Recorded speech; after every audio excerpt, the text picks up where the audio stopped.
সমন্বয়করে কোন উপদেষ্টা বা মন্ত্রী পরিষদের ঠাঁই দেওয়া হয় নাই, যেমন ঢাকা বিশ্ববিদ্যালয়ের ছাত্ররাই ঠাঁই দিয়েছে। ঢাকা বিশ্ববিদ্যালয়ের ছাত্র মারা গেছে মাত্র একজন। সুতরাং আমাদের ডাকসু নির্বাচনে আমরা স্বৈরাচারী ইয়ারশাদের পতন ঘটালাম। মুশাররফ সংগঠনের সাধারণ সম্পাদক, সে জানে ডাকসু ভবনে খায়রুল কবির খোকন, ইলিয়াস আলী, আমি এবং সম্রাট আরো দুই একজন আমরা আটকা পড়েছিলাম। আমাদেরকে চতুর্দিক থেকে গুলি করার জন্য বিভিন্ন লোক এগিয়ে এসেছিল। তখন মির্জা গালিব ও মির্জা লিটন ছাত্রদলের দুজন মারা গিয়েছিল। আমাদের অনেক ছাত্র রাজনীতির ইতিহাস। সুতরাং আমরা এরশাদ বিরোধী আন্দোলন করে গণ অভ্যুত্থানের রূপ নিয়ে যখন এরশাদকে বাংলাদেশে বিতাড়িত করতে পারি নাই, কিন্তু তিনি পলাইছিলেন, ওনাকে অ্যারেস্ট করা হয়েছিল। কিন্তু আমার খোকন, নাজিমুদ্দিন আলম, শফি আহমেদ, আপনার হাবিবুর রহমান হাবিব, তারা তো কেউ উপদেষ্টা হতে যায় নাই। আপনারা কেন এই ছাত্ররা গণঅভ্যুত্থান করে আমরা অভিভাবকরা আপনাদের সাথে থেকে যখন একটি গণঅভ্যুত্থান তৈরি করলাম, আপনারা কি করলেন? ডিবির অ্যারেস্ট করে নেওয়ার কারণে আপনারা দেশে আলোচিত হলেন, এসে উপদেষ্টা পরিষদে সম্পৃক্ত হলেন। আপনারা জানেন 80-র দশকে the People's Republic of Fiji, ফিজিতে স্পাইক নামে একটা যুবক ছিলেন। তিনি 150 লোককে 100 আর্মস দিয়ে পার্লামেন্ট দখল করে সেই পার্লামেন্টের প্রধানমন্ত্রী থেকে সকল সংসদ সদস্যকে পদত্যাগ করতে বাধ্য করেছিলেন। কিন্তু সেই স্পাইককে, ফিজির স্পাইককে পরের দিন গ্রেপ্তার করে কারাবন্দী করা হয়েছিল। সেনাবাহিনীর তত্ত্বাবধানে 3 মাস পর নির্বাচন হয়েছিল। মাননীয় সভাপতি, আপনার মনে থাকার কথা কমপক্ষে সেই অবস্থা যদি হয়, আপনারা কেন ক্ষমতা আসলেন? কেন আপনারা উপদেষ্টা পরিষদে এসে অর্থ ভান্ডার লোড করা শুরু করলেন? আপনার সততার মধ্যেও যদি থাকতেন, জনগণ এত সমালোচনা করত না। তবে সম্মানিত সভাপতি, সম্মানিত প্রধানমন্ত্রী এবং আপনারা, সবশেষে আমার সংক্ষিপ্ত বক্তব্য হচ্ছে এইরকম যে আমাদের মূল্যবোধ ও মানবাধিকার হচ্ছে ব্যক্তিত্ব, ব্যক্তি বিষয়, ব্যক্তি কেন্দ্রিক। আমাদের মানবাধিকার মূল্যবোধ তৈরি করতে হবে অর্থনৈতিক। আপনার কি হচ্ছে? চালের দাম বেশি হয়ে গেল, তেলের দাম বেশি হয়ে গেল, আমরা ঠিক মতো 3 বেলা ভরণ পোষণ করতে পারছি না আমাদের সন্তানকে। আরেকটি বিষয়, সৌন্দর্য বোধ, মূল্যবোধ এবং মানবাধিকার। আপনাদের সকলকে কি করতে হবে? জামা কাপড় পরতে হবে, শিক্ষা, সংস্কৃতি, চিকিৎসা ইত্যাদি বিষয়ে সরকার এবং আমরা নিজেরাও এই অধিকার তৈরির জন্য সরকারকে পাশাপাশি সহযোগিতা দিব। আরেকটি বিষয়, সামাজিক মূল্যবোধ। আপনার সামাজিক মূল্যবোধ কোথায় আছে? ডাকাতি হচ্ছে, চুরি হচ্ছে, রাস্তায় মারামারি, কাটাকাটি, খুন, অ্যাক্সিডেন্ট ইত্যাদি প্রতিনিয়ত হয়ে যাচ্ছে। আমাদের কি রাজনৈতিক মূল্যবোধ ও মানবাধিকার বিষয়। রাজনীতি কিভাবে করবেন? একটি ভূখণ্ড, একটি জনসমষ্টি, একটি সরকার, এই সার্বভৌমত্ব, এই 4টি উপাদান মিলে হয় একটা রাষ্ট্র। কিন্তু আমরা দেখতে পাচ্ছি যে আমাদের রাষ্ট্র কাঠামোর সার্বভৌমত্ব নষ্ট করে দিয়েছে পার্শ্ববর্তী একটি রাষ্ট্র, যেটাকে ভারত নামে অভিহিত করা হয়। তারা বাংলাদেশ, শেখ হাসিনা এই ভারত থেকে রয়্যাল এজেন্ট এনে সেনাবাহিনীতে লোক ভর্তি করলেন পুলিশকে, যাদেরকে দিয়ে আমাদের সন্তানদেরকে 3 তলায় ছাত্র শিশু ঘোরাফেরা করছে, খেলাধুলা করছে, তাকে হেলিকপ্টার থেকে গুলি করে মারলেন। আর বললেন কি, যারা আগুন জ্বালাচ্ছে, আগুন সন্ত্রাস করছে, ছাত্রদল আর ছাত্র শিবির, তাদের আগুন নিবারণের জন্য পানি ঢালা হচ্ছে। হায়রে শেখ হাসিনা, তোমার করোড়পুরের একমাত্র আল্লাহ জানে শেষ পর্যন্ত তুমি কোথায় থাকো। আমরা যা দেখার দেখেছি। আরেকটি বিষয়, সর্বশেষ, ধর্মীয় মূল্যবোধ থাকা দরকার। একমাত্র বাংলাদেশ পৃথিবীর বুকে, একমাত্র বাংলাদেশ। আমরা অসাম্প্রদায়িক, আমরা কোন সাম্প্রদায়িক চিন্তা চেতনায় বিশ্বাস করি না। We believe secularism. আমরা ধর্ম নিরপেক্ষ রাষ্ট্র চাই। দেখেন, ভারতে যখন হাজার হাজার মানুষকে, মুসলমানকে যখন জবাই করে হত্যা করা হচ্ছে, কিন্তু সেখানে বাংলাদেশে একটি হিন্দু খ্রিস্টানরে কোনো মুসলমান ভাই মারে নাই, জবাই করে নাই। সুতরাং আমরা মুসলমান, আমরা সংখ্যাগরিষ্ঠ মুসলমান, রাষ্ট্রীয় ধর্ম ইসলাম। আমাদের কি আছে? বাংলাদেশী জাতীয়তাবাদ সংবিধানে আছে। আমাদের সংবিধানের সংশোধন, সংবিধানের পরিবর্তন যাই কিছু হবে সব পার্লামেন্টে বাহিরে বসে কোনো সংবিধানের পরিবর্তন হবে না। আমরা চাই আগামীতে সংসদ নির্বাচন হবে এবং সেটা ডিসেম্বরের মধ্যেই হবে। তারা সংসদে এসে সংসদ সদস্যরা সংবিধান পরিবর্তন করবেন 2/3 সংখ্যাগরিষ্ঠ সদস্যের মাধ্যমে। আপনারা আজকে এখানে উপস্থিত হয়েছেন, আপনারা জাতীয়তাবাদী শক্তিকে শক্তিশালী করার জন্য যে উদ্যোগ নিয়েছেন, আমি একজন অংশীদার হিসাবে সকলকে অনেক অনেক অভিনন্দন জানিয়ে আগামী দিনে আরো দুর্বার গতিতে জাতীয়বাদী শক্তিকে এগিয়ে নেওয়ার আহ্বান জানিয়ে আমার বক্তব্য শেষ করছি। ধন্যবাদ আপনাদের সকলকে। কৃতজ্ঞতা সে স্মরণ করছি মোহাম্মদ শহীদুল ইসলাম আকবর হোসেন, পরিচালক বাংলাদেশ পানি উন্নয়ন বোর্ডের পরিচালক আকবর হোসেন, মোহাম্মদ আব্দুল হালিম এবং আমাদের প্রধান অতিথির বিশেষ সাথে যিনি আসছেন মিল্টন ভাই, এখানে আছেন আকরাম ভাই, আমার ঢাকা মহানগর এর সহসভাপতি সহ অনেক নেতৃবৃন্দ আছেন, জাহাঙ্গীর ভাই আছেন, নাদিম চৌধুরী আমাদের মৎস্য দলের সিনিয়র যুগ্ম আহ্বায়ক ছিলেন এবং বিএনপি অন্যতম নেতা। আরও কৃতজ্ঞতা স্মরণ করছি বকুল ভাই এবং শহীদুল মহাসিন, যুগ্ম সাধারণ সম্পাদক, জিয়া পরিষদ জীবনরা তরফসহ আমাদের মানবাধিকারের কর্মী। এখন আপনাদের সাথে উপস্থাপনা করবেন আমাদের শামসুল হাসান। ধন্যবাদ জানাব গাজী মোশাররফ হোসেন, আমাদের বিশ্ব মানবাধিকার সংস্থার সম্মানিত মহাসচিব। এই মুহূর্তে আজকের প্রতিবাদের উপর বক্তব্য উপস্থাপন করবেন জনাব আকবর হোসেন, বিশিষ্ট লেখক এবং সাংবাদিক। জনাব আকবর। বিসমিল্লাহির রহমানির রহিম।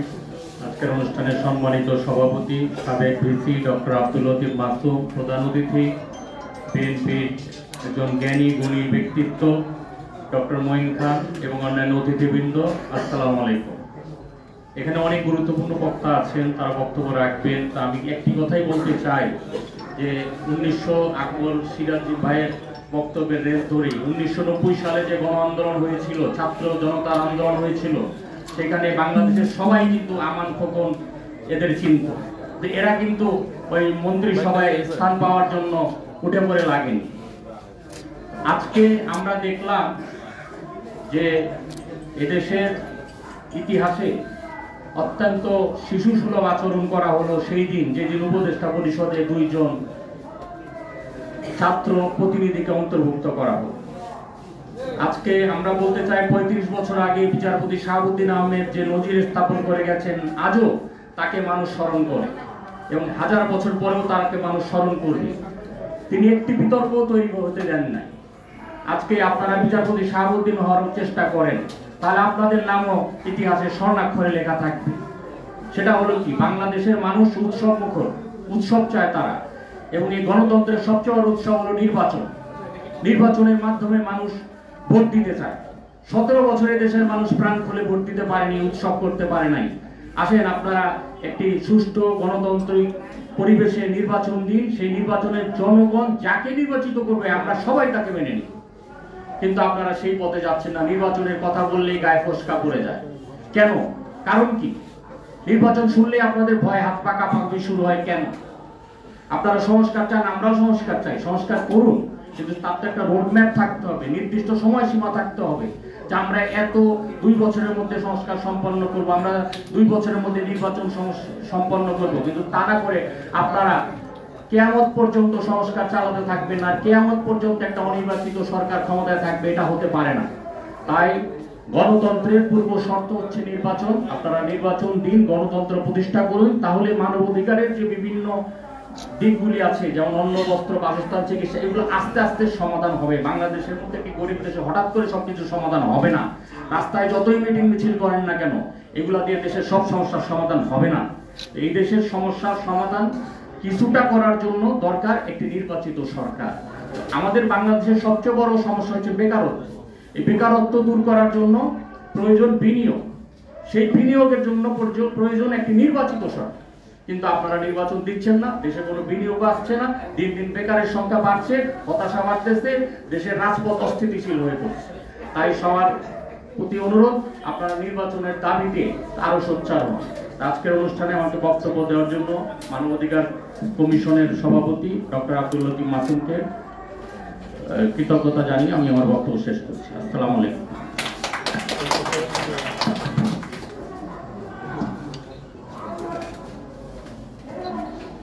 এখন আমাদের সামনে বক্তব্য নিয়ে আছে ডাক্তার আশফাকুর রহমান শরীফ, যিনি ম্যাডাম খালেদা মেডিকেল টিমের প্রধান এবং সহকারী মহাসচিব বিশ্ব মানবাধিকার সংস্থা বাংলাদেশ।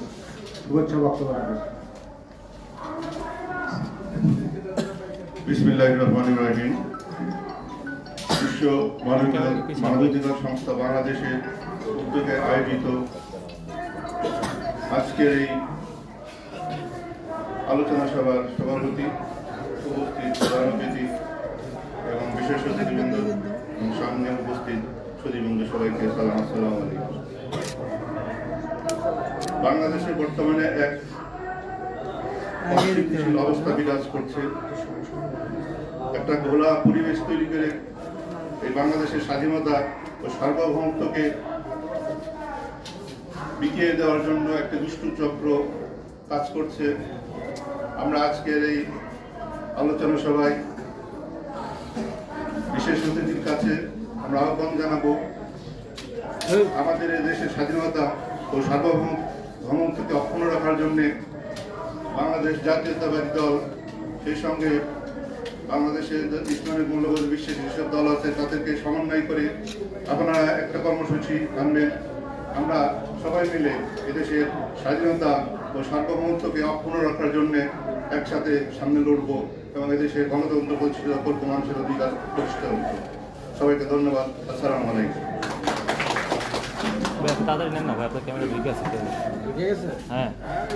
এখন আপনাদের সামনে বক্তব্য নিয়ে আসছেন বাংলাদেশ জাতীয়তাবাদী মৎস্য দলের কেন্দ্রীয় সিনিয়র যুগ্ম আহ্বায়ক এবং বিএনপির অন্যতম নেতা নাদিম চৌধুরী। নাদিম চৌধুরী এখন বক্তব্য রাখবেন।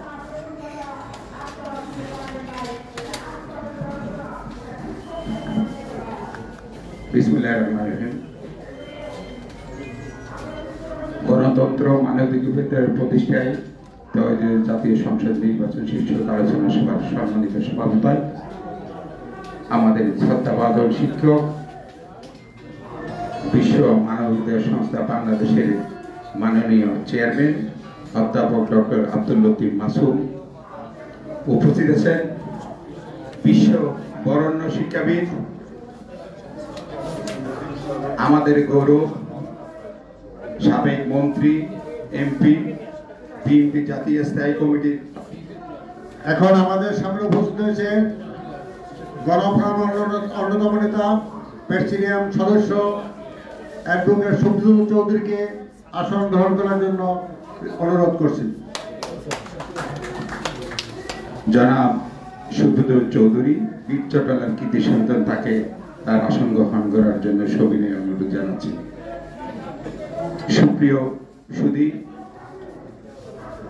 আমাদের মধ্যে আজকে প্রধান অতিথি হিসেবে উপস্থিত আছেন বিশ্ববরেণ্য শিক্ষাবিদ, সাবেক মন্ত্রী, সাবেক এমপি, বিএনপি জাতীয় স্থায়ী কমিটির অন্যতম সদস্য ডক্টর আব্দুল মঈন খান, উপস্থিত জাতীয় নেতৃবৃন্দ, উপস্থিত সুধীবৃন্দ, আমার পক্ষ থেকে জাতীয়তাবাদী মৎস্যজীবী দলের সর্বস্তরের নেতাকর্মীদের আপনাদেরকে শুভেচ্ছা অভিনন্দন। বন্ধুরা,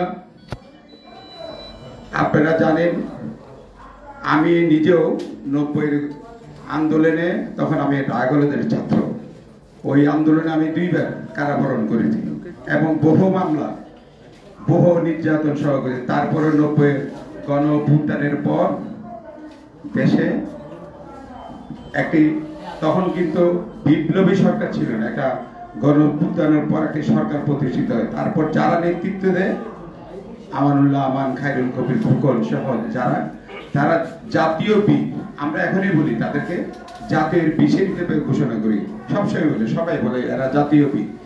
তাই বিগত 96 আন্দোলনের রাজপথে ছিলাম, 30-40টা মামলা গেছে হাসিনা আন্দোলনে। তখন এর পরবর্তীতে সরকার আসে, যারা আন্দোলনের সামনের কাতারিতে ছিল তারাও জাতীয় বীরের মতো মর্যাদা বলে। এর পরবর্তীতে আজকে আমরা 17 বছর আন্দোলন সংগ্রাম করেছি। আমি নিজে 16-17 বার জেল খেটেছি এবং আমার সাথে নেতা কর্মীরা যে আমার এখানে আছে, অনেক নেতা কর্মী আমার সাথে জেলে ছিল, যেটা আকবর ভাই বললো, আরো কয়েকজন সুতঙ্গকে বললো। তাই এই এত কিছুর বিনিময়ে আমি সকালে তথ্য দেখলাম হাজার হাজার নেতা কর্মী মারা গেছে, মৃত্যুবরণ করেছে, গুম হয়েছে। এইগুলির পরে এই বিপ্লবী জনতা, এই যে আমরাও এখানে কিন্তু এই পুরো মাসটা সহ ছিলাম, পুরো মাস প্রেস ক্লাবও ছিলাম, সব জায়গায় ছিলাম আন্দোলন। আমি নিজে ছিলাম রমনা থানা বিএনপির পক্ষ থেকে মৎস্যজীবী দলের নেতা কর্মীদের পক্ষ নেতৃত্ব দিতেছি নিজের সামনের ছাতারি থেকে। তারপরও বিপ্লবী সরকার ক্ষমতায় আসে, যারা ছাত্ররা ছিল আমার ভাইয়েরা, ছোট ভাই ছেলের মতন, আমার ছেলে ছিল, আমার মেয়েও ছিল, আমার বউ ছিল, সিদ্ধু শেখা ছিল, উনি সহকারী প্রধান শিক্ষিকা, সেও ছিল।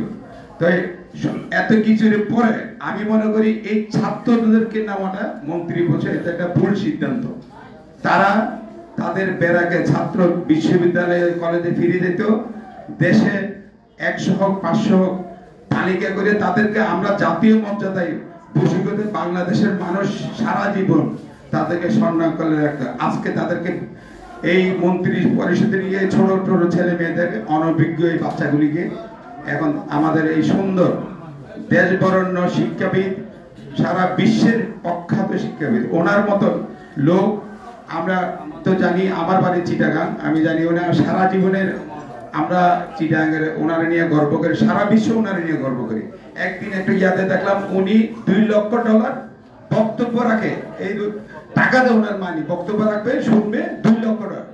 কি এরকম কত সম্মানী একটা লোককে সবাই বিএনপি সমর্থন না দিলে কিন্তু এখানে আসার ক্ষমতা ছিল না।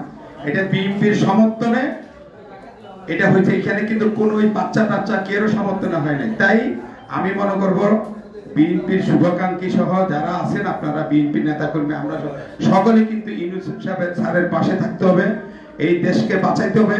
এই দেশ সকল ষড়যন্ত্র মোকাবেলা করতে ওনাকে সামনে রেখে করতে হবে। আপনারা যদি মনে করেন যে ইউনূস সাহেব সেরে গেলে না, ধ্বংস হয়ে যাবে দেশ, আপনারা কিন্তু খবরদার, এটা আরেকটা ষড়যন্ত্র। আমি মনে করি এটা একটা মহা ষড়যন্ত্র, ইন্ডিয়া আওয়ামী লীগের এবং একটা ষড়যন্ত্র। তাই আপনারা সাবধান, খুব সাবধান।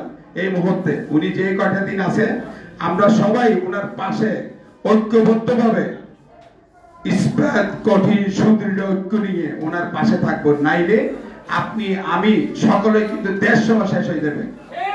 তাই আমরা মনে করি কি অনতিবিলম্বে আমাদের নেত্রীর, আমাদের নেতা তারেক রহমানের এখানে হস্তক্ষেপ করতে, বিশেষ করে আমার স্যার আছে, উনি বরেণ্য মানুষ, আমাদের চেয়ে অনেক বেশি বুঝেন, বিজ্ঞ।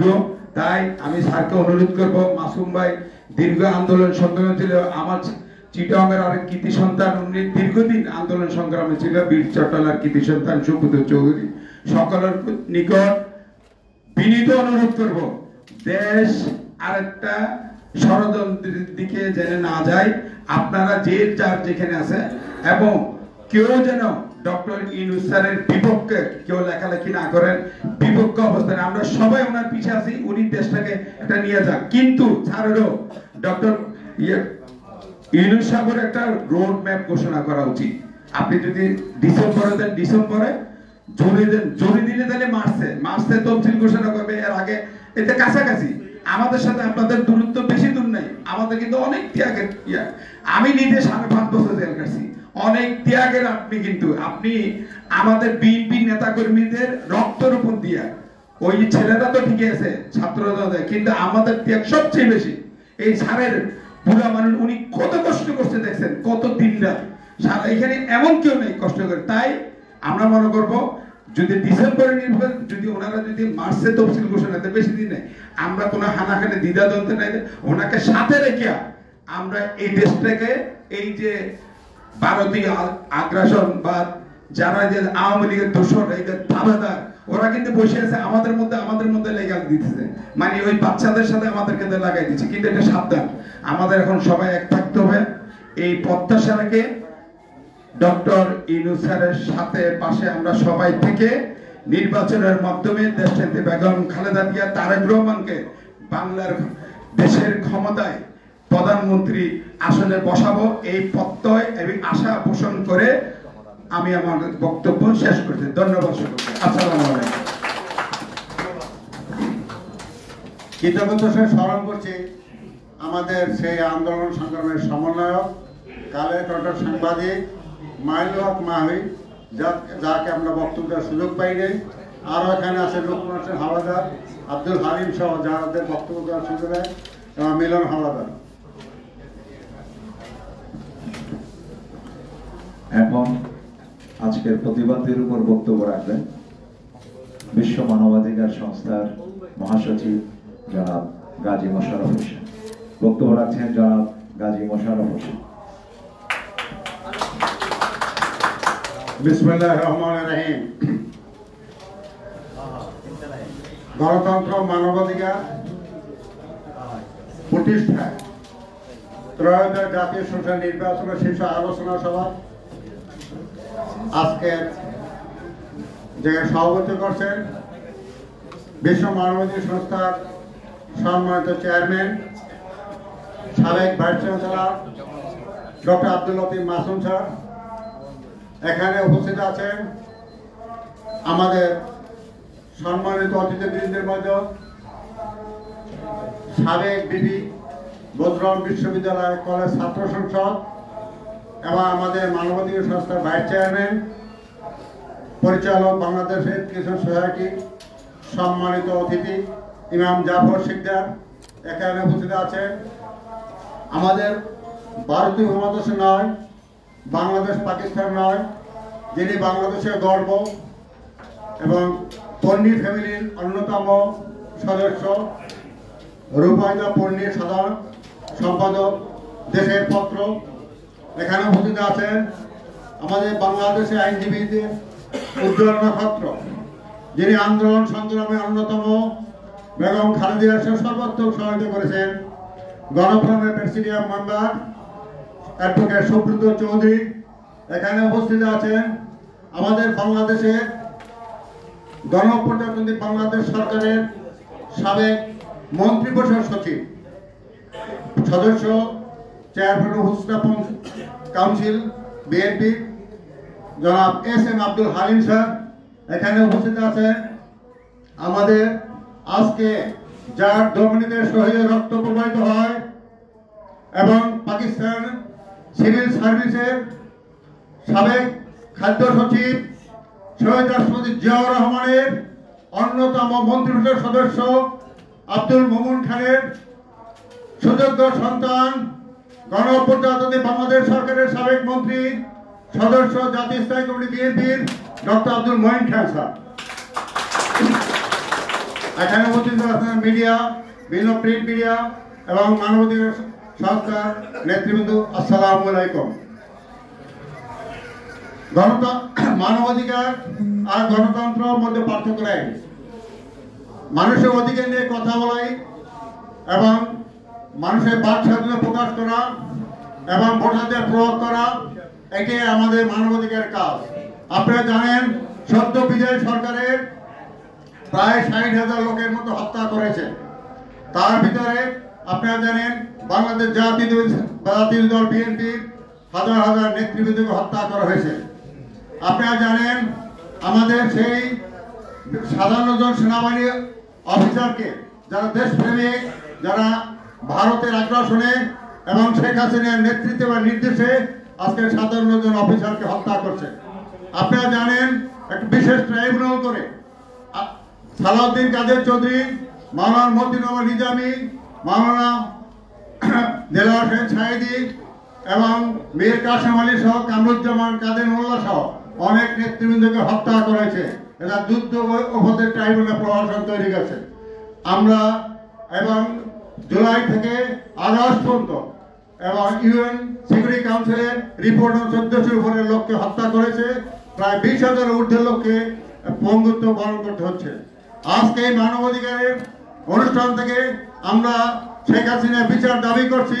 সাথে সাথে যাদের হত্যা করা হয়েছে এবং যে সমস্ত লোক, সেই পরিবারকে আজকে প্রধান অতিথির মাধ্যমে প্রস্তাব রাখবো, সেই পুনর্বাসনের ব্যবস্থা করতে হবে।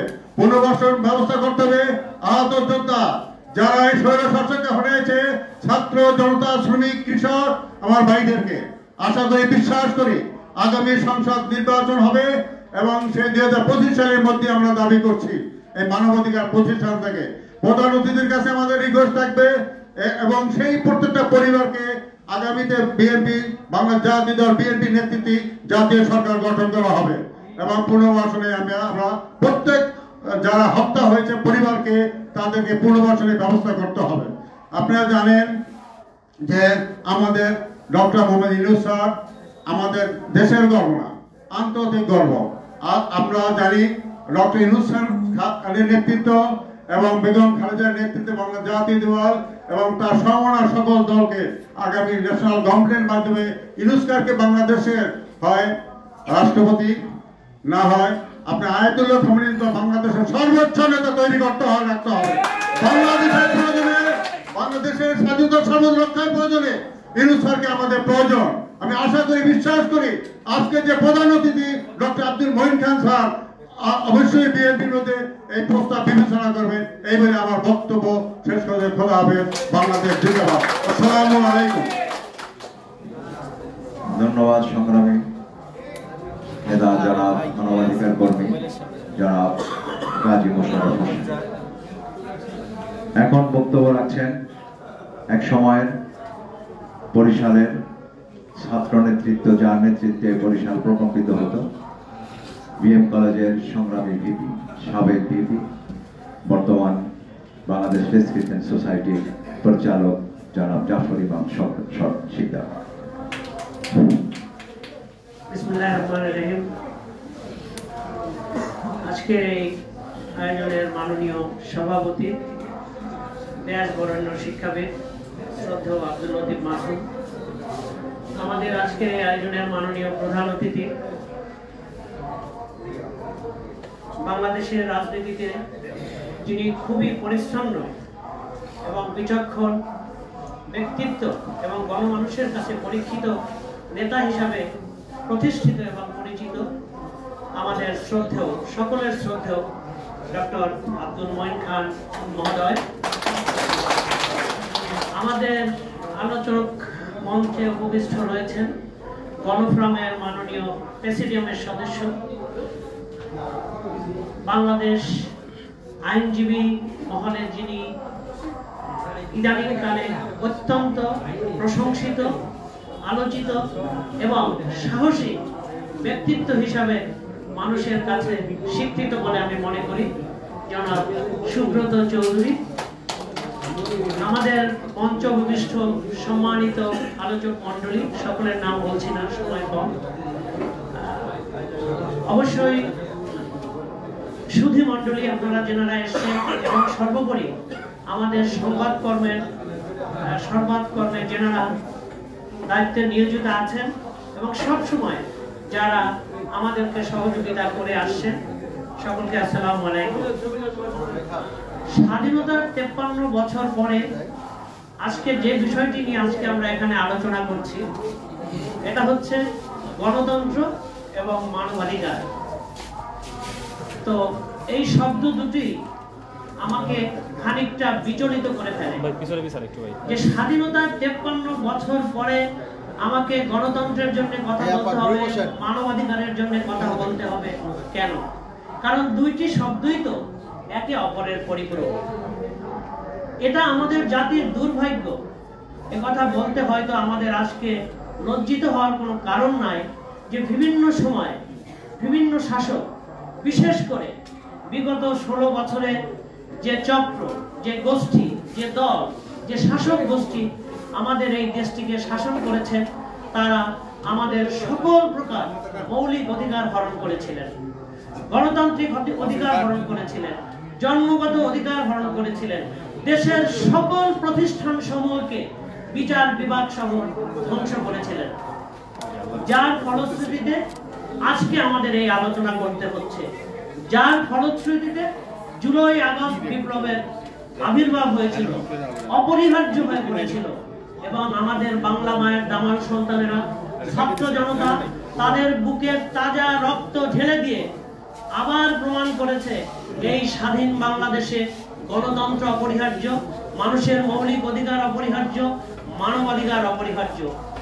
কিন্তু অত্যন্ত দুঃখের বিষয়, সেই জুলাই আগস্টের পরে আজকে 9 মাস হয়ে গেল, যে লক্ষ্য সেই আন্দোলনের ছিল গণতন্ত্র প্রতিষ্ঠা করা, ভোটের অধিকার প্রতিষ্ঠা করা, মানুষের মৌলিক অধিকার প্রতিষ্ঠা করা, বিগত 16 বছরে কত হাজার হাজার, একটু আগেই আমরা শুনলাম যে 16,000 নেতা কর্মীকে হত্যা করা হয়েছে, গুম করা হয়েছে। বাংলাদেশ জাতীয়তাবাদী দলের লক্ষ লক্ষ নেতা কর্মীকে প্রায় 50 লক্ষাধিক মামলা দেওয়া হয়েছিল। কি তিনি পেশাজীবী, কি তিনি ছাত্র, কি তিনি শ্রমিক, কি তিনি দেশের গণতন্ত্রের জননী বেগম খালেদা জিয়া, কি তারেক রহমান, কাউকে কি ক্ষমা করা হয়েছিল সেই সময়? কিন্তু আজকে দেখেন, এই যে আমাদের ছাত্র জনতা 2000 থেকে 2400 ছাত্র জনতা আবার তারা তাদের অধিকারের জন্য, বৈষম্য দূর করার জন্য, গণতন্ত্র পুনরুদ্ধারের জন্য তারা আবার জীবন দিল। কিন্তু যে লক্ষ্য, যে কাঙ্ক্ষিত উদ্দেশ্য নিয়ে যে যাত্রা শুরু হয়েছিল, আমার মনে হয় সময়ের ব্যবধানে মনে হয় অনেকেই ডক্টর ইউনূস স্যারের প্রশংসা করেছেন। অফকোর্স বাংলাদেশ জাতীয়তাবাদী দল, মাননীয় আমাদের chairperson Begum Khaleda Zia, acting chairman আমাদের শ্রদ্ধেয় মঈন খান স্যার সহ যেনারা আছেন, কালকেও আমরা কথা বলতে শুনেছি যে ওনাকে দ্বারাই আমাদের এই সংস্কার, এই গন্তব্যে, আমাদের অভিষ্ট লক্ষ্যে পৌঁছানো সম্ভব। কিন্তু সমস্যা কোথায়?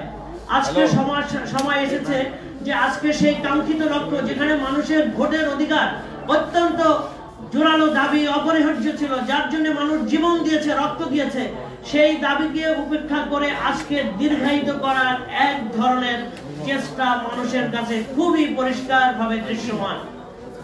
আজকে সময় এসেছে আমাদের সকলকে সম্মিলিতভাবে আমাদের সেই জায়গাটা অনুধাবন করতে হবে, এবং যে লক্ষ্য নিয়ে আমাদের এই তরুণ ছাত্র জনতা এবং মুক্তিযুদ্ধে যারা আত্মহত্যা দিয়েছে, সকলের সেই স্বপ্নকে বাস্তবায়ন করার জন্য আমাদেরকে সবার আগে জাতীয় নির্বাচন বাস্তবায়নের জন্য দাবি তোলা উচিত। এবং আমি মনে করি এই সভা থেকে সেই কথাও আমাদের মাননীয় সম্মানিত প্রধান অতিথি সকলেই বলবেন। কারণ যে সমস্ত বিষয় আশয় নিয়ে আজকে নির্বাচনকে বিলম্বিত করার, দীর্ঘায়িত করার প্রক্রিয়া চলছে, এটা তো নির্বাচিত সরকার ছাড়া এই সমস্ত বিষয় সিদ্ধান্ত গ্রহণ করা ঠিক না। এটা বাংলাদেশ জাতীয়তাবাদী দল বলেছেন, সুশীল সমাজও বলেছেন, আরো অনেকেই বলেছেন। কিন্তু এই নির্বাচনী প্রক্রিয়াকে প্রলম্বিত করার জন্য ভিন্ন ভিন্ন মেরুকরণের রাজনীতির সৃষ্টি করা হচ্ছে। ইতিপূর্বে আমি বলেছি সকল প্রতিষ্ঠান ধ্বংস করা হয়েছে। এখন যারা আরো অনেক সেন্সিটিভ প্রতিষ্ঠান রয়েছে, তাদেরকেও হয়তো বিতর্কিত করার জন্য বা ধ্বংস করার জন্য অন্য কোনো রাষ্ট্রের অথবা অন্য কারো সুগভীর পরিকল্পনা থাকতে পারে। তো আমার বিশ্বাস, এখানে যারা শ্রোতা হিসাবে আছেন, নিশ্চয়ই যারা এদিকে আছেন, ওনারা তো অবশ্যই এ বিষয়ে উপলব্ধি করেন এবং কথা বলবেন। আমাদের আজকে সম্মিলিতভাবে এই জায়গায় আমাদের পৌঁছানো দরকার। সবার আগে জাতীয় নির্বাচন এবং নির্বাচিত সরকার জাতীয় সকল অবমানসিত বিষয় তারা পদক্ষেপ গ্রহণ করবেন, এবং তাহলেই আজকে সবার যে আজকে আমাদের যে প্রতিপাদ্য যে গণতন্ত্র এবং মানবাধিকার, তাহলেই সেটা বাস্তবায়ন করা সম্ভব হবে। কারণ সংস্কার একটি চলমান প্রক্রিয়া, এটা 3 মাস 6 মাসে করা কোনোভাবেই সম্ভব না, এবং সেই দায়িত্বটা যদি নির্বাচিত সরকার নেয়, তাহলেই সেটা যথার্থভাবে বাস্তবায়ন করা হবে বলে আমরা এটা বিশ্বাস করি এবং জোরালোভাবেই বিশ্বাস করি।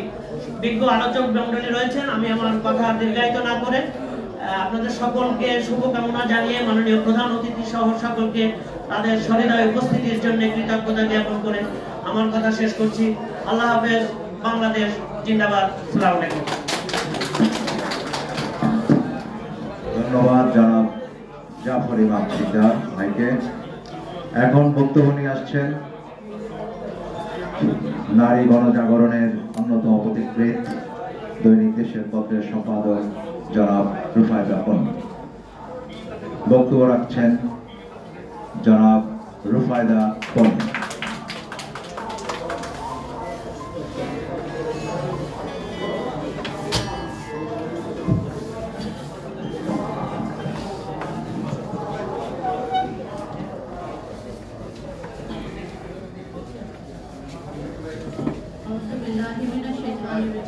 বিসমিল্লাহিররহমানিররহিম।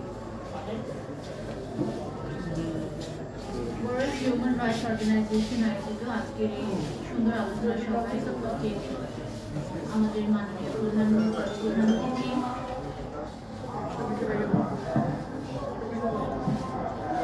সম্মানিত সভাপতি, বিশেষ অতিথিবৃন্দ, মিডিয়া থেকে আগমন করেছেন যে ভাইরা, বোনেরা এবং সামনে উপবিষ্ট সকল দর্শকের প্রতি আমার আন্তরিক শুভেচ্ছা মোবারকবাদ। আসসালামু আলাইকুম। আজকে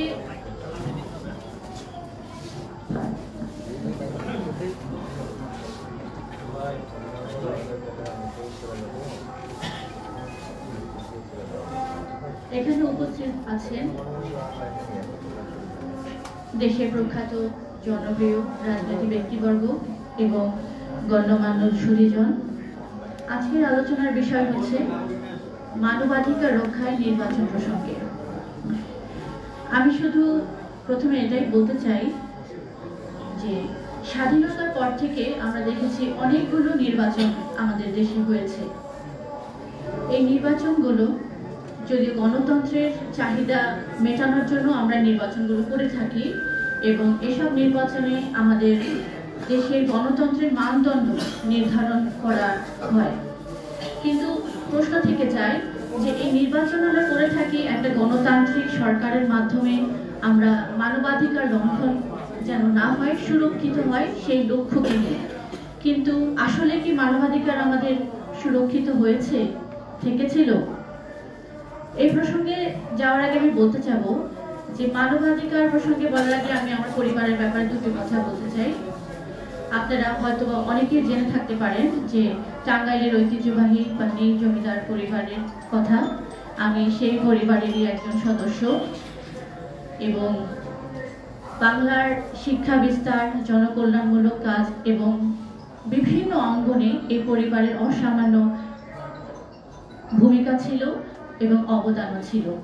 এখানে উপস্থিত থাকার কথা ছিল আজকে মান্না ভাইয়ের, আমি এখন ওনাকে দেখছি না।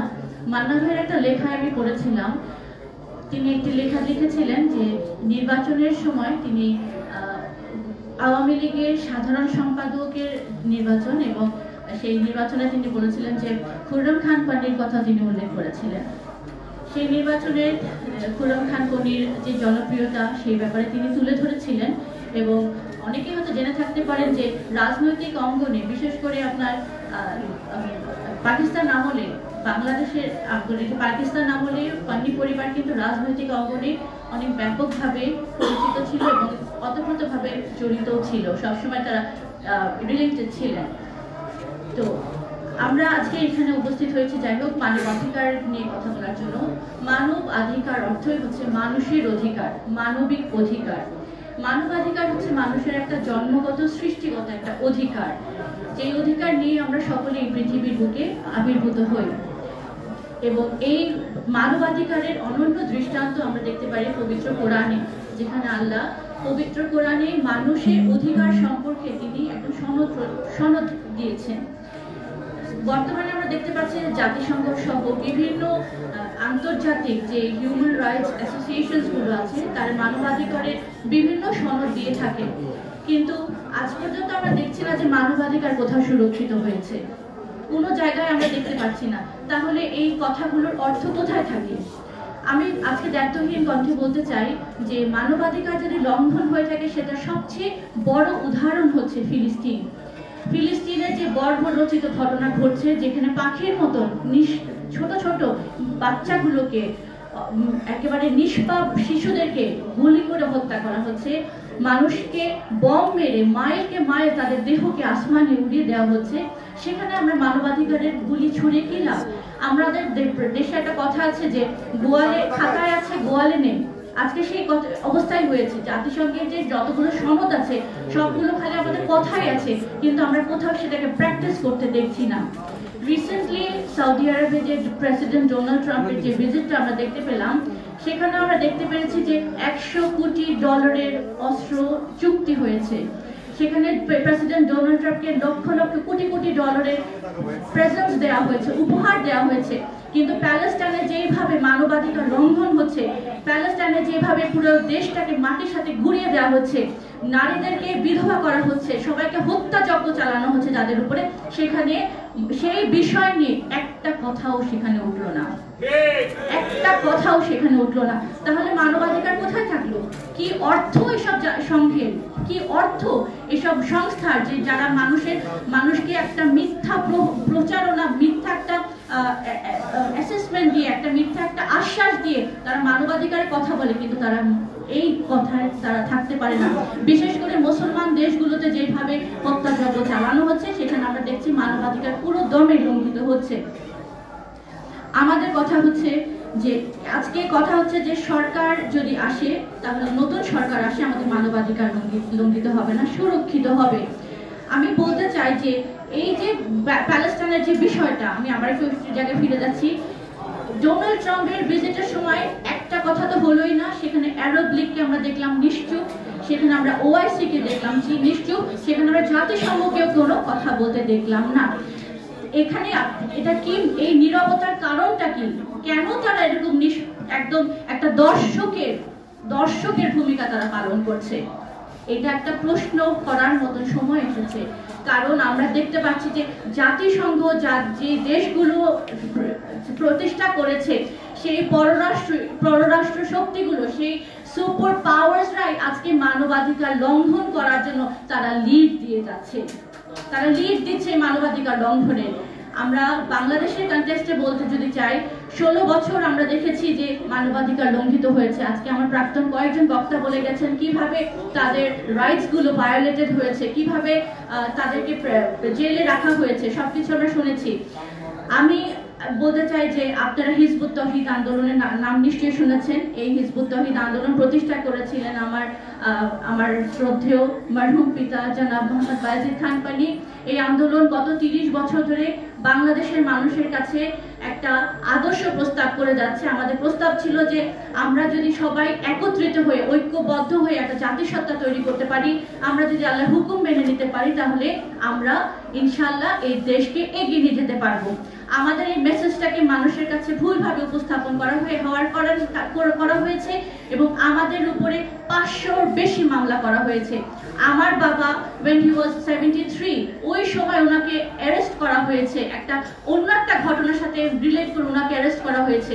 আমাদের 5 জন কর্মীকে নৃশংসভাবে হত্যা করা হয়েছে। আমরা কোনো মানবাধিকার পাইনি। এই দেশে সংবিধান বলে প্রত্যেকের কথা বলার অধিকার আছে এবং আমাদের বিশ্ব মানবাধিকার সংস্থা যেগুলো আছে সেগুলো বলেছে everyone has the right to live in this world। এই মানবাধিকার প্রত্যেকের জন্মগত একটা নৈতিক একটা অধিকার, সেই অধিকার আমাদের লঙ্ঘন হয়েছে। আমরা প্রতিটা দরজায় সেদিন করা নেড়েছিলাম, কেউ আমাদের পাশে এসে দাঁড়ায় নাই।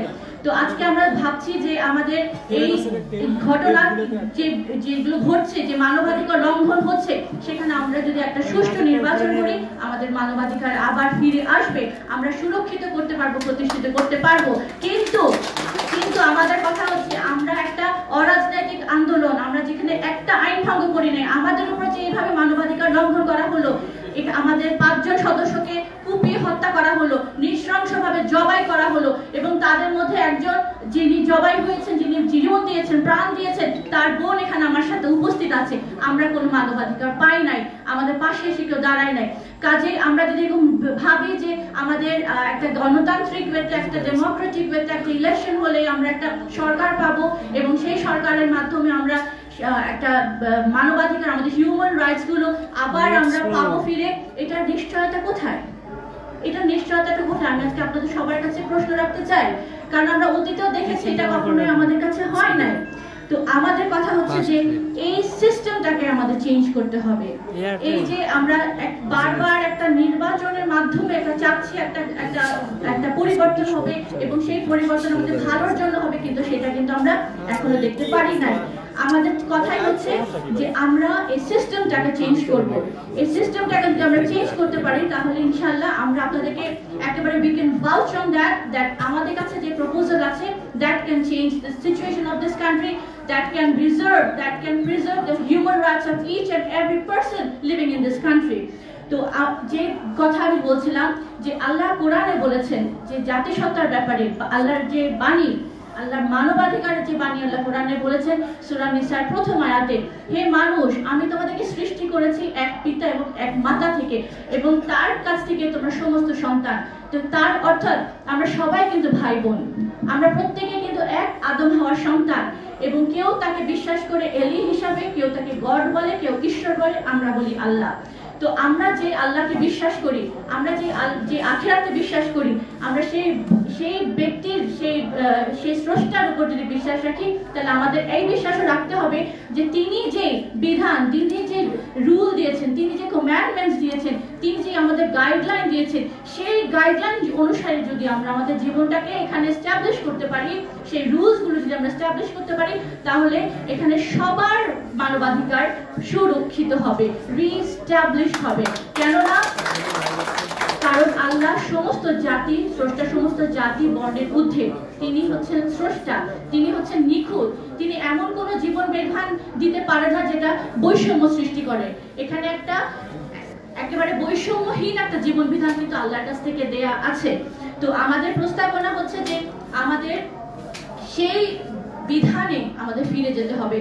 আমরা যদি একটা কথার উপর আসি যে আমরা স্রষ্টার দেওয়া বিধানে ফিরত যাব এবং সেই অনুযায়ী আমাদের রাষ্ট্রীয় কাঠামোটা, রাষ্ট্রীয় ব্যবস্থাটাকে আমরা স্ট্যাবলিশ করব, তাহলে এখানে কোনো ধনী গরিবের কোনো বৈষম্য থাকবে না, শিক্ষিত অশিক্ষিতের কোনো বৈষম্য থাকবে না, সেখানে কালো সাদার কোনো বৈশিষ্ট্য থাকবে না, সেখানে একটা ইউনিফাইড, একটা ইকুয়াল, একটা সাম্যের একটা সোসাইটি হবে।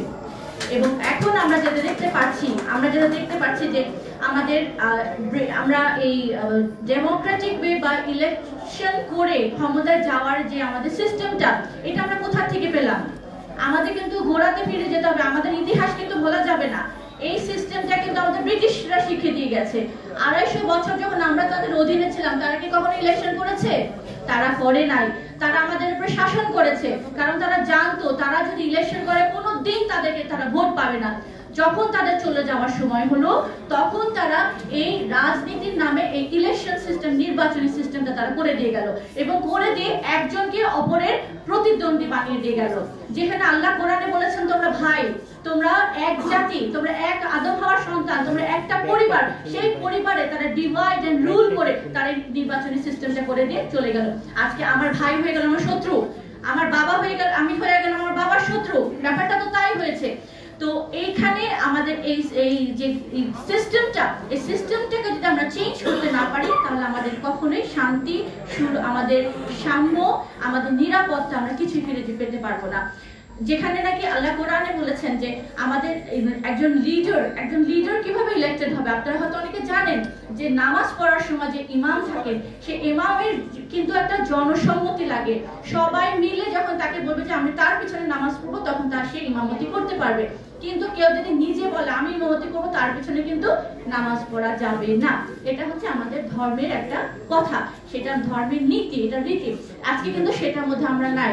আমাদের যারা সামনে, যারা ইনশাআল্লাহ লিড দিবেন, যারা ইনশাআল্লাহ নেতৃত্ব দিবেন, যারা এই দেশকে আবারও একটা উজ্জ্বল ভবিষ্যতের দিকে নিয়ে যাবেন, তাদেরকে এই বিষয়টা বিবেচনা রাখতে হবে যে জনগণের সম্মতিক্রমে তাকে নির্বাচন করা হবে এবং সেই নেতা সবসময়, সেই শাসক সবসময় একটা কথা মনে রাখতে হবে যে আমি আল্লাহর খলিফা।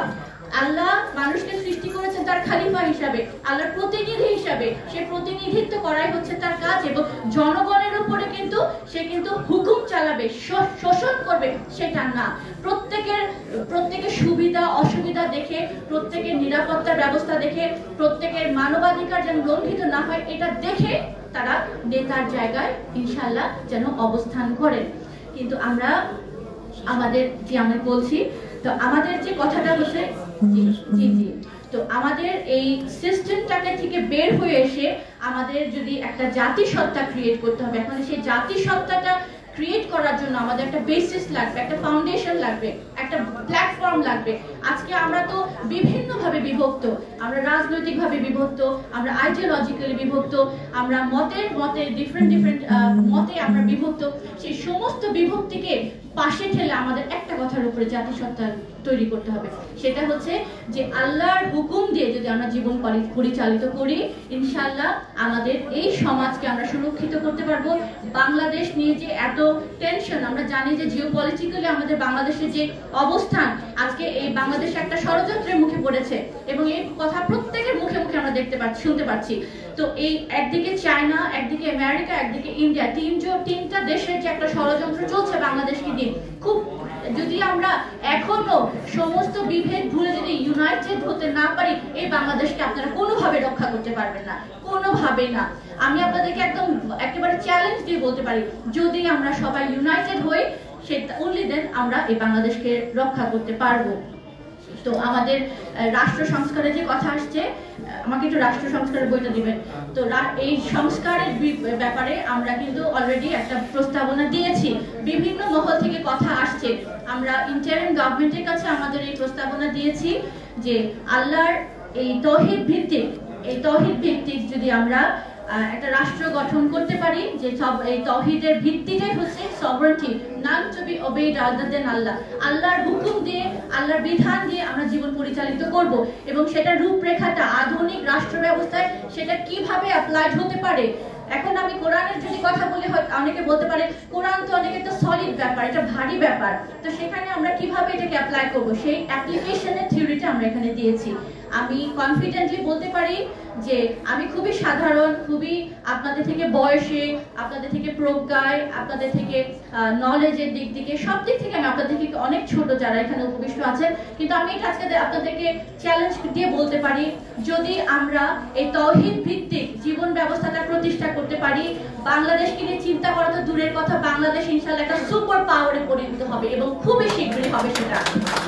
তো এই প্রস্তাবনা আমি আপনাদের কাছে এটাই প্রস্তাব রাখবো যে আপনারা এটা বিবেচনা নেবেন, এই বইটা কাইন্ডলি পড়বেন। এবং এখানে আমাদের প্রধান অতিথি আছেন, তিনি অনেক এডুকেটেড, তিনি অনেক সুশিক্ষিত, তিনি অনেক এনলাইটেড, তিনি সামনে কারা লিড দিতে পারে এমন নাম তিনি বিবেচনায় আনতে পারেন, তিনি প্রপোজ করতে পারেন। তো আপনাদের সবার কাছে আমাদের এটাই আহ্বান থাকবে, একটা ওপেন একটা আহ্বান থাকলো যে আসুন আমরা আমাদের দেশকে যদি সত্যিকার অর্থে ভালোবাসি, সত্যিকার অর্থে যদি আমরা এটাকে রক্ষা করতে চাই, সত্যিকার অর্থে যদি সমস্ত মোড়লদেরকে দাবিয়ে আমরা যদি সামনের বিশ্বে নেতৃত্ব দিতে চাই, তাহলে এই তৌহিদ ভিত্তিক জীবন ব্যবস্থার কোনো অপরিহার্য, এটা হচ্ছে ইম্পারেটিভ, অপরিহার্য, এটা ইম্পারেটিভ, এটা আমাদের করতেই হবে। আল্লাহ আমাদেরকে সেটা তৌফিক দান করুন। সবাই সুস্থ থাকবে, ভালো থাকবে।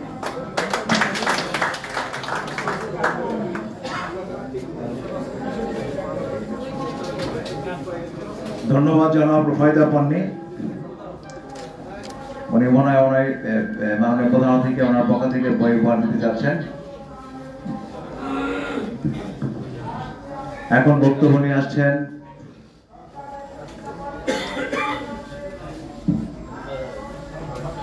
জি, বইগুলো দিয়ে দেন।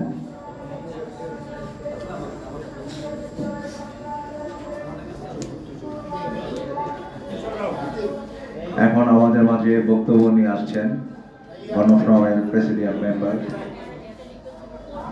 বাংলাদেশের আইন অঙ্গনের অন্যতম নক্ষত্র জনাব অ্যাডভোকেট সুব্রত চৌধুরী।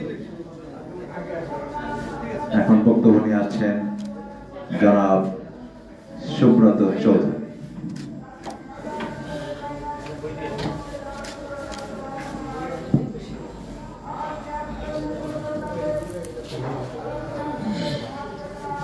সম্মানিত সভাপতি, বাংলাদেশের একজন প্রকৃতদর্শা রাষ্ট্রবিজ্ঞানী অধ্যাপক মাসুম, আজকে এই ছোট্ট পরিসরে উপস্থিত আছেন বাংলাদেশের অন্যতম জাতীয় নেতা, নীতি নির্ধারক ডক্টর মঈন খান, সম্মানিত আলোচকবৃন্দ, সম্মানিত উপস্থিতি। আমরা এখানে আন্তর্জাতিক মানবাধিকার নিয়ে আলোচনা করছি, কিন্তু বাংলাদেশের মানবাধিকার কোন পর্যায়ে পৌঁছে গেছে আমরা কি টের পাচ্ছি না? গত 9 মাসে বাংলাদেশে যে পরিস্থিতি সৃষ্টি করা হয়েছে, আমার কাছে তো মনে হচ্ছে 18 কোটি মানুষ যমুনায় জিম্মি হয়ে গেছে। আমাদের তো এরকম জিম্মি হবার কথা ছিল না। 15-16 বছর বুক চিতিয়ে লড়াই সংগ্রামের পর আমাদের ছাত্র যুবক জনতারা যে রক্ত রাজপথ রঞ্জিত করেছে, হাজারে হাজারে হত্যাকাণ্ড সংঘটিত হয়েছে, গুম খুন হয়েছে, তারপরও আমাদেরকে বারবার বলা হচ্ছে নির্বাচনী রোডম্যাপ দেন। আশ্চর্য ব্যাপার, এটা এত একটা সামান্য ব্যাপার, এটাকে নিয়ে কেন আমরা জলঘোলা করছি? ওই গাধা যেমন জলঘোলা করে, ওনারাও তাই করতে চায়, কিন্তু দিন শেষে তো